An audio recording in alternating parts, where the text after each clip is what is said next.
Queridos amigos, que a paz de Jesus esteja com todos. Nós estamos agora iniciando o nosso trabalho das quintas-feiras, que é o estudo do Evangelho. Nós vamos fazer juntos a leitura do nosso Evangelho, que é uma página muito linda, né? Fora da caridade, não há salvação. Mas vamos iniciar primeiro fazendo nossa oração a Jesus, para pedirmos forças, para continuarmos firmes, fortes na nossa tarefa, né, de estudar e de aplicar as lições do Mestre. Então, vamos entrar em serenidade. Pai nosso que estás nos céus, santificado seja o vosso nome. Venha a nós, Senhor, o teu reino. Seja feita a vossa vontade, assim na terra como no céu. O pão nosso de cada dia dai-nos hoje, Senhor. Perdoai as nossas ofensas, assim como nós perdoamos a quem nos tem ofendido. Não nos deixeis cair em tentação, mas livrai-nos, Pai, de todo o mal. Que assim seja. Então, meus amigos, vamos começar a fazer esse trabalho, né, que é nosso trabalho de hoje, do Fora da Caridade não há salvação, para poder nós fazermos juntos algumas considerações a respeito de alguns pontos que estão especificamente aqui no texto que nós vamos ler juntos. Nós temos aqui, nesse capítulo 15, são 4 instruções de Allan Kardec, muito bem escritas, muito bem feitas, que antecedem apenas uma instrução dos Espíritos. Esse texto, que é a instrução que os Espíritos nos dão, Kardec escolheu um texto de Paulo, o discípulo, né, o apóstolo. Então, nós vamos depois fazer esse estudo e vamos então fazer aquela interpretação à luz da psicologia profunda, conforme Joana de Ângeles nos propõe. Esse trecho, Fora da Caridade não há salvação, que é um texto, né, que eu já falei, de Paulo, ele nos vai apresentar um norte seguro de como é que nós devemos agir em construindo uma virtude ativa, que é uma virtude da ação, fazendo uma diferença entre uma virtude negativa, que é o esforço para desenvolver uma virtude, mas que na prática ela não gera nenhuma utilidade para nossos irmãos. Até porque é fora da caridade, não há salvação, que é um pensamento perfeito de Jesus, é uma diretriz muito segura para que a gente não se perca pelos meandros do nosso ego adoecido, da construção de sombras individuais, né, nossas, de cada um de nós, que vão virando tramas muito difíceis da gente se livrar delas. Então, vamos ver aqui o nosso texto. Nós vamos partir de algumas questões para serem respondidas ao longo do texto. A primeira pergunta, que é a primeira questão que eu quero fazer para vocês e que eu fiz para mim, é se eu era uma pessoa feliz ou se eu era uma pessoa alegre. Se eu busco alegria ou se eu busco felicidade. E entre alegria e felicidade, quais são os pontos que esses dois estágios emocionais, eles se entrecruzam, eles se encontram. Então, nós vamos fazer o nosso trabalho a partir dessas duas grandes questões. No decorrer do trabalho, nós vamos respondendo e vamos fazer a diferença entre um estado emocional e outro estado emocional, onde nós buscamos os elementos para a alegria e onde nós buscamos os elementos para a felicidade. Então, o texto de hoje ele está muito apropriado para a gente começar a fazer essa reflexão a respeito de alegria e felicidade. Então, vamos ver o nosso texto aqui, que está no capítulo 15, Fora da caridade não há salvação. Então, levantando-se, disse-lhe o doutor da lei para o tentar: Mestre, que preciso fazer para possuir a vida eterna? Era como os judeus, era o que os judeus almejavam, né? Serem felizes para sempre depois da morte. Respondeu-lhe Jesus: que é o que está escrito na lei? Que é o que lês nela? Jesus faz duas perguntas e esclarece bem o que é que está escrito e o que é que você lê nela. Quando ele faz essa segunda pergunta, ele está dizendo como é que você compreende aquilo que está escrito na lei. Ele respondeu: amarás o Senhor teu Deus de todo o coração, de toda a tua alma, com todas as tuas forças e de todo o teu espírito. E a teu próximo como a ti mesmo. Disse-lhe Jesus: respondeste muito bem, faze isso e viverás. Ora, que esse doutor da lei era um judeu, e em sendo um judeu, e em sendo um doutor, participava do sinédrio. Ele conhecia todo o decálogo, ele conhecia a rigidez das regras que eram impostas, né, na lei civil por Moisés, como conhecia também as exigências, digamos assim, da orientação vinda diretamente de Deus, que estava ali no decálogo. Mas o homem, querendo parecer que era um justo, diz a Jesus: quem é o meu próximo? Jesus, tomando a palavra, lhe diz. Aí é onde Jesus falou: não adianta eu dizer nada, pensou, né, para este doutor da lei, porque tudo que eu disser, ele vai fazer uma interpretação intelectualizada e não vai compreender pela emoção. Por isso que as histórias, elas são parábolas, né, elas são recursos para atingir a emoção. Então, se a gente não consegue compreender algo no plano intelectual, aí nós vamos recorrer aos recursos das emoções e dos sentimentos para que fique gravada em nossa compreensão qual é a lição que nós queremos estabelecer naquele instante. Aí Jesus vai contar a história. Um homem, preste atenção, porque cada elemento dessa história tem uma interpretação na psicologia profunda. E nós vamos fazer este caminho hoje. Cada elemento. Um homem que descia de Jerusalém, aí vocês anotem aí, um homem, para Jericó, e quando a gente vai olhar essa estrada de Jerusalém para Jericó, é uma estrada longa, caiu em poder de ladrões, que o despojaram, cobriram de ferimentos e se foram, deixando-o semi-morto. Era um homem. Ele estava numa estrada determinada. Então, nós temos dois elementos. Um homem, uma estrada. E o terceiro elemento, que foi o assalto que ele sofreu, né, por aqueles ladrões que passavam por ali. Acontece em seguida que um sacerdote, o quarto elemento, descendo pelo mesmo caminho, o viu e passou adiante.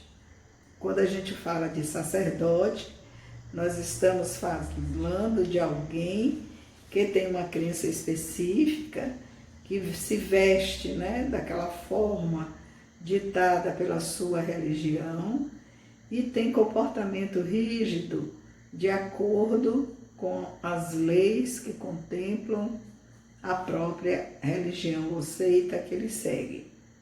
Um levita que também veio àquele lugar, anotem o levita, outro elemento, tendo observado, passou igualmente adiante. Então aí nós já temos duas criaturas que olharam a situação daquele homem, não se comoveram e seguiram a sua estrada. Mas um samaritano que viajava, chegando ao lugar onde jazia aquele homem, e tendo-o visto, foi tocado de compaixão. Então, nós temos falado aqui a respeito desse sentimento divino que se chama compaixão. Então, compaixão é um trânsito que a gente faz, né, para a piedade. Primeiro a gente se compadece para depois desenvolver esse sentimento de envolvimento, de estender a mão, de olhar para o outro, as suas necessidades, ou como vimos anteriormente, desenvolver o poder de perceber as necessidades do outro ou as suas dores ocultas. Ele foi tocado de compaixão. Aproximou-se dele, deitou-lhe óleo e viu nas feridas e as pensou. Depois, pondo no seu cavalo, levou a uma hospedaria e cuidou dele. Amélia Rodrigues vai nos contar essa história dizendo que o homem andou a pé, né? Ele vinha de uma longa viagem, ele coloca aquele homem ferido em seu cavalo e vai a pé. Joana de Ângeles também nos conta essa história sobre essa questão de andar a pé, né? Que é também um elemento para que a gente faça a interpretação sob o ponto de vista da psicologia profunda, ir a pé. No dia seguinte, tirou 2 denários, a levou a uma hospedaria e cuidou dele.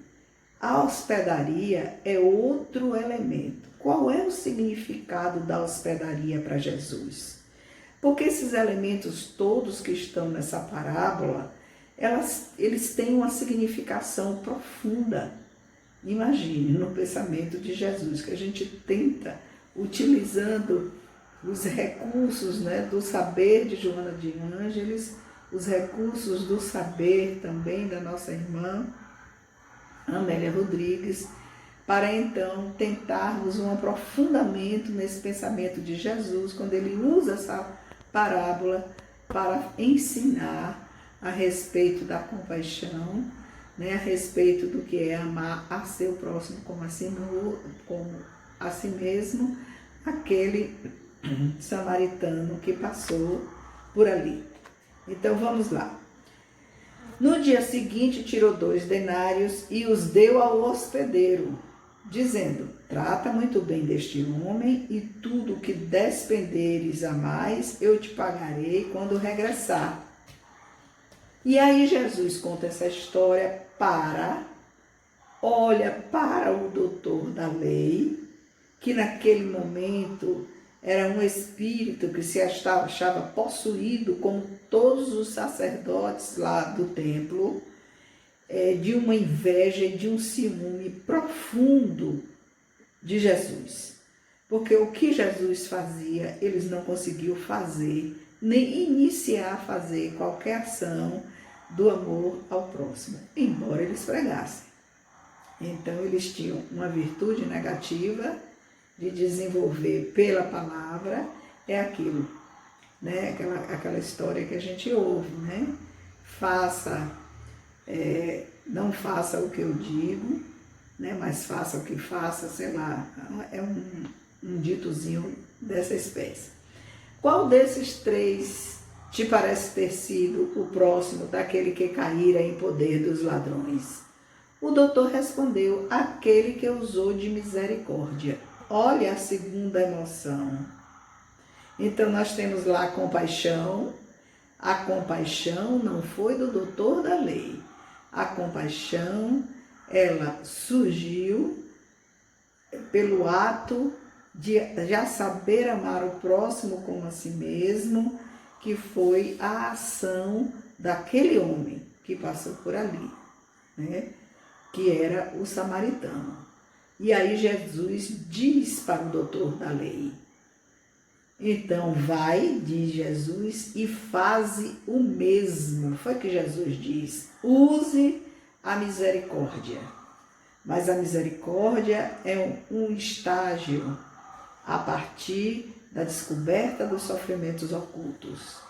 Aquele homem que passou na estrada e que viu aquele outro doente caído e ferido, ele sabia que ali havia sofrimentos tanto físicos, porque ele estava bastante ferido, como dores ocultas, físicas e dores na alma, porque afinal, tudo que ele levava foi roubado, ele foi despojado. Ele ficou sem nada, seminu e todo fisicamente destruído. Então aquele homem tinha uma dor moral muito grande. Ninguém sabe quantos compromissos ele tinha para pagar com o que ele levava, né, que geralmente transitava nessa estrada de Jerusalém para Jericó, mercadores que levavam suas mercadorias, pessoas que iam trabalhar em outros locais, vender, normalmente era uma estrada em que eles levavam essas mercadorias para vender e então sustentar a sua vida e tocar a sua própria vida. Então olha que coisa profunda. Então nós vamos ter compaixão, vamos ter misericórdia e vamos ter esses personagens que estão aí nesta parábola que Jesus contou.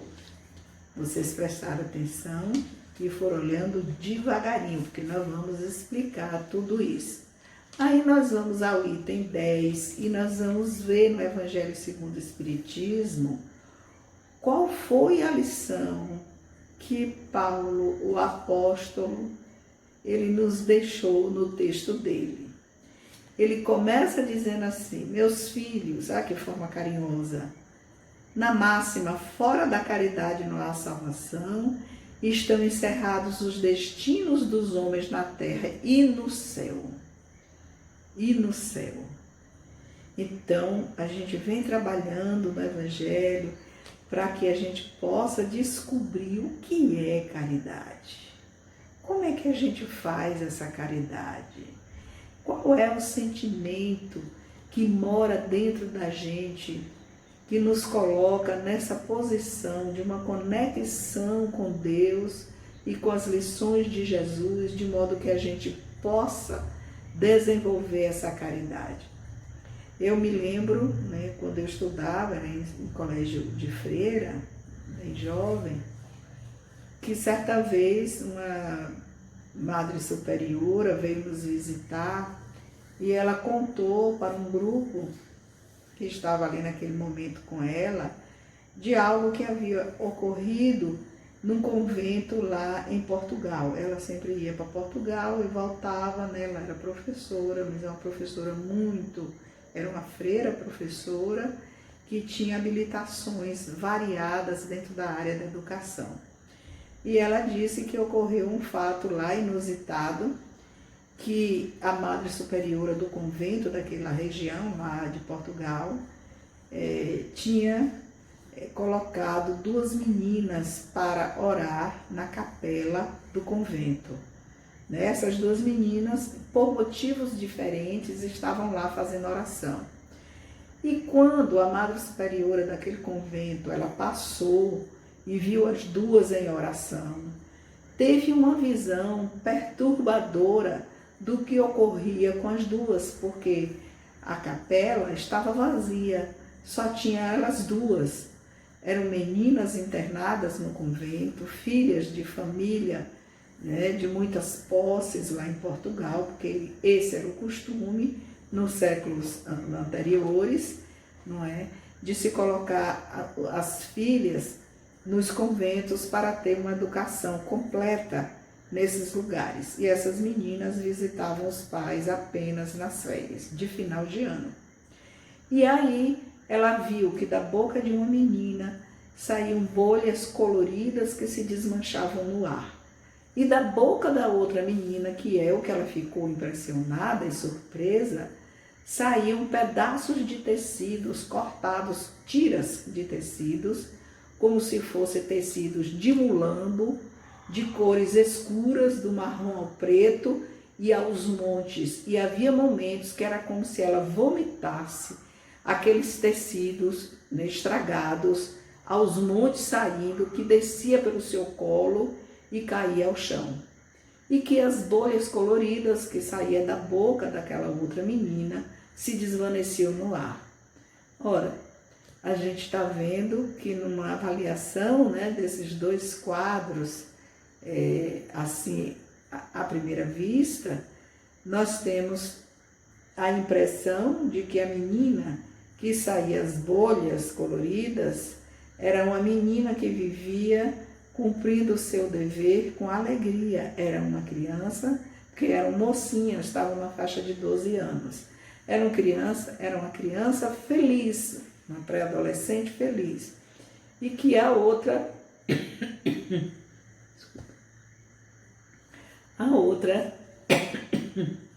era uma garota, as duas de boa posição social, né? Era uma garota que tinha conflitos internos muito grandes. Então ela chamou uma outra freira, que era responsável pela área da religião no convento, e a freira, muito bondosa, né, chamou as meninas em momentos diferentes para perguntar, no momento da oração lá no convento, o que é que elas pensavam. Mas antes ela procurou saber por que cada uma delas estava ali ao mesmo tempo, se elas não estavam de castigo. Aí então ela soube que uma das meninas tinha sido orientada para ir para a capela fazer oração, porque tinha feito um ato feio com uma colega na sala de aula. E a outra tinha pedido permissão à professora, freira, para ir fazer uma oração por um familiar dela que estava doente. Então, olha a situação psicológica de cada uma. Depois que levantaram esses dados, chamaram as meninas e então foram procurar saber o que elas pensavam naquela hora. A menina que saía as bolhas da boca falou que fazia uma oração piedosa a Nossa Senhora, que socorresse a sua avó, que estava bastante adoecida, e que se ela tivesse que morrer naqueles momentos, que levasse ela uma carruagem de flores para o céu. E a outra menina fazia uma oração? Não. A menina falou, depois de algum tempo, que naquele momento ela queria matar a freira que colocou de castigo e queria ver morta a colega, que foi a causa dela ser castigada e ter ido para lá fazer uma oração, que não era naquele tempo, tinha que rezar o terço inteiro, né? Ajoelhada lá na capela, para poder pagar aquele pecado da desobediência a Deus. Então vocês estão vendo? Olha, quando Paulo diz fora da caridade não há salvação, e é aí onde estão encerrados os destinos dos homens na terra e no céu, ele está dizendo, se você quer ser feliz na terra e você quer ter paz nessa experiência de existência aí, você precisa fazer o caminho da caridade. Porque essa caridade, a primeira para nós mesmos, que é para o autoencontro, primeiro para a autoestima, depois para o autoencontro. Se eu não gosto de mim mesma, eu vou ter dificuldades para o autoencontro. Então eu tenho que gostar como eu estou, no corpo que eu estou, cuidando dele, obviamente, né, para não entrar no adoecimento. E preciso aprender a me amar da forma como as minhas emoções, elas estão extrapolando em relação aos outros. E em percebendo a necessidade de corrigenda, nós vamos devagar corrigindo. Porque aí a gente vai fazer um link com a parábola para lembrar que nesta parábola, o homem que socorreu por compaixão, o samaritano, ele deu o seu cavalo e foi a pé. Entenderam? Quando Jesus conta essa parábola, ele conta com os símbolos muito interessantes que Joana vai nos ensinar. Ele diz que aquele homem significa, ela diz que aquele homem significa os seres humanos que vivem essas experiências dolorosas face o encontro com outros irmãos que estão em situação de sombra individual muito pesada, né, que eles fazem, por causa dos ladrões, por exemplo, que quando ele se enche de compaixão por aquele homem que está lá doente, ele está realizando uma virtude ativa. E essa virtude ativa é a virtude da ação. Ele não olhou, teve compaixão e foi embora. Porque os dois primeiros que passaram por ali não tiveram compaixão. Por que eles não tiveram compaixão? É porque eles não tinham desenvolvido esse sentimento? Tinham. Porque certamente se fosse um parente, eles iriam estender as mãos e acolher. Mas, como aquele homem era um desconhecido, eles passaram ao largo. Nós vamos ver a questão da hospedaria. Qual é o significado da hospedaria? Joana nos fala que a hospedaria tem uma representação simbólica de útero materno, né? Aquele ou aquela que acolhe, que cria em seu ventre, que dá saúde, que dá proteção. Então Jesus usa a linguagem simbólica, que aquele homem que já tinha desenvolvido a compaixão, ele sabia onde ir buscar segurança. Ele sabia, foi a hospedaria.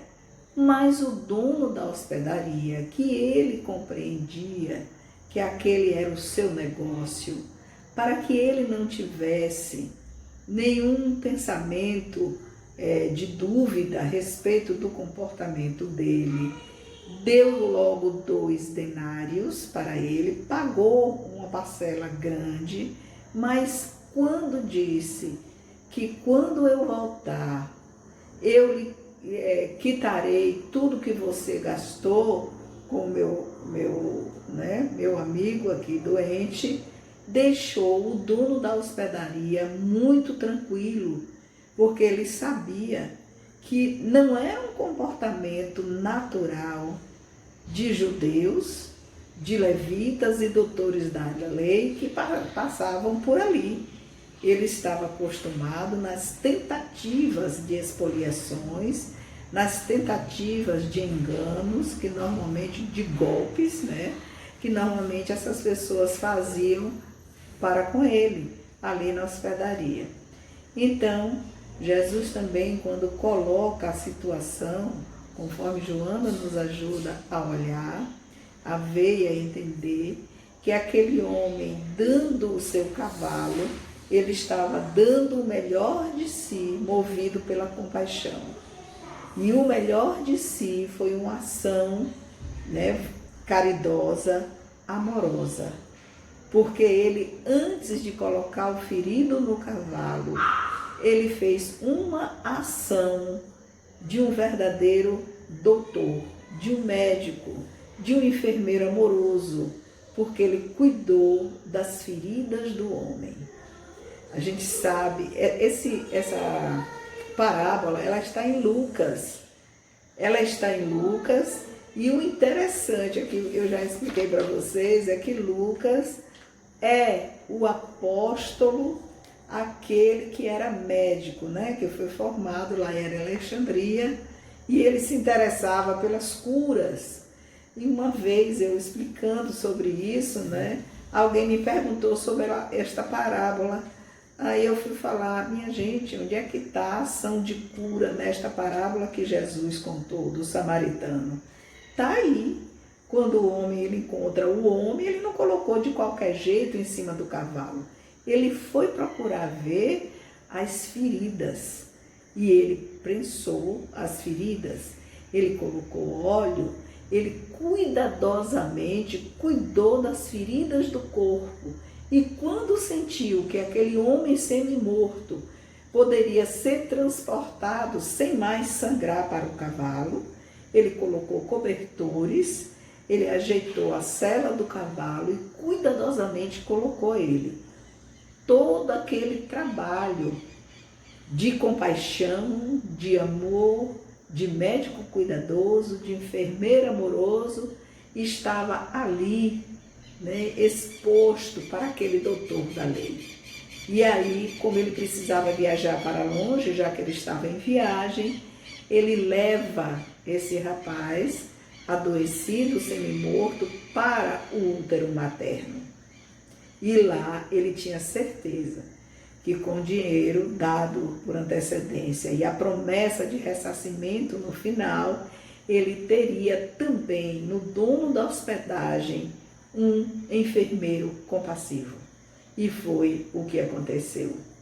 E aí, quando aquele doutor da lei, de forma arrogante, né, mostrando uma humildade, vocês já sabem, né, que humildade significa pés na terra, mostrando uma humildade que ele não tinha, porque ele estava mergulhado numa sombra individual enorme, porque tinha ciúmes e inveja. Ele era corroído pelo ciúme e inveja, não só de Jesus, mas também daqueles que trabalhavam com ele lá na sinagoga. Ele não aceitava, ele invejava, ele criticava qualquer sacerdote que fizesse uma preleção, que fizesse um trabalho que se destacasse. Então ele jogava farpas, como a gente vê todos os dias em nossa vida, né? A gente todos os dias vê quando alguém fala do outro, e aí é a questão da sombra da maledicência. Se eu não gosto da pessoa, eu falo mal, eu vou colocar ali a minha projeção, que é o que eu tenho dentro de mim. Nós não enxergamos nos outros aquilo que não tenhamos dentro de nós. Isso nós aprendemos estudando Freud, nós aprendemos estudando Jung, nós aprendemos estudando Jesus, aprendemos estudando Joana de Ângeles, que nos faz a compreensão dessa percepção. É uma percepção vinagrosa, né? Uma percepção doentia, né? Quando nós jogamos todo esse lado que ainda está dentro de nós para os outros. Então, se eu quero saber quem eu sou no meu caminho solitário, eu preciso vigiar os meus pensamentos. E o pior de tudo isso é quando nós jogamos essas projeções com as pessoas que nós convivemos em nossas crenças, que nós convivemos, né, em nosso trabalho, ou mesmo dentro da nossa família, porque é mais comum do que a gente imagina, né, de elementos da própria família se criticarem uns aos outros, fazendo juízo de valor, jogando essa porção doentia nossa no outro. Não é isso que Jesus nos ensina. Então, quando nós perguntamos no início o que era mais importante, se era ser feliz ou era ser alegre, nós precisamos fazer uma reflexão a respeito da alegria e da felicidade. Normalmente nós buscamos a alegria fora. Eu gosto muito de tomar um sorvete, de jantar, de andar com fulana, porque ela me faz rir. Então está fora de mim. Eu gosto de assistir tal filme, porque é engraçado, me faz rir, né? Eu gosto de viajar com fulano, com ciclano, porque eles são engraçados, né? Porque isso, e nós vamos encontrando fora de nós as situações que nos deixam alegres. A felicidade é bem diferente. A felicidade é uma condição interna. É uma condição que você só cria a pé. Você precisa fazer essa trajetória de andar a pé para dentro de você mesmo, para criar as condições da felicidade. Porque nós vamos ver em Joana que amar é dever, ó que coisa, é dever de todas as criaturas e ninguém se pode eximir de fazê-lo. Se amar é dever de todas as criaturas, quando eu amo menos, eu deixo de amar, eu não estou cumprindo esses deveres.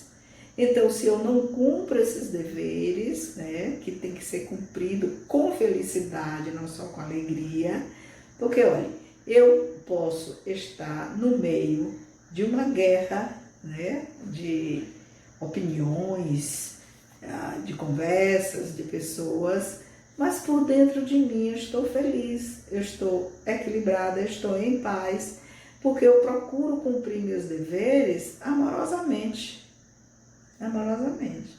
Eu não vou dizer assim, não, eu tenho que estar rindo, eu tenho que estar alegre, porque é assim que deve ser uma boa esposa. Não, eu vou estar alegre, né, porque é uma situação externa, porque eu já sou feliz. Então não são os outros, né, que nos fazem e nos fazem essa avaliação de juízo de valor que vão me deixar alegre. Não, eu sou alegre por mim. Então eu posso ser feliz e ser alegre. Eu posso ser alegre e não ser feliz. Esta é a diferença. Aquele homem, aquele samaritano, odiado pelos judeus, naquela terra inóspita, né, junto com aquele povo que não tinha uma raça específica, eram pessoas vindas de lugares tão diferentes. Tinha uma miscigenação ali, criando um novo grupo, que não era a raça limpa que os judeus defendiam e queriam, né? Então, foi esse Senhor que, usando de compaixão, ele consegue se aproximar desse amor como dever e da máxima que representa todo o pensamento de Jesus, que diz: fora da caridade não há salvação. Então, o que é que a gente tem que fazer? Ouvir a recomendação de Jesus, faze o mesmo e serás feliz. Então, é isso que nós vamos fazer nesta semana, né, para cumprirmos as orientações da máxima: fora da caridade não há salvação, lembrando sempre dessa parábola maravilhosa que Jesus conta, com tantos elementos que nos ajudam a dar um mergulho um pouquinho mais profundo, né, no entendimento de qual lição ele quis nos ensinar.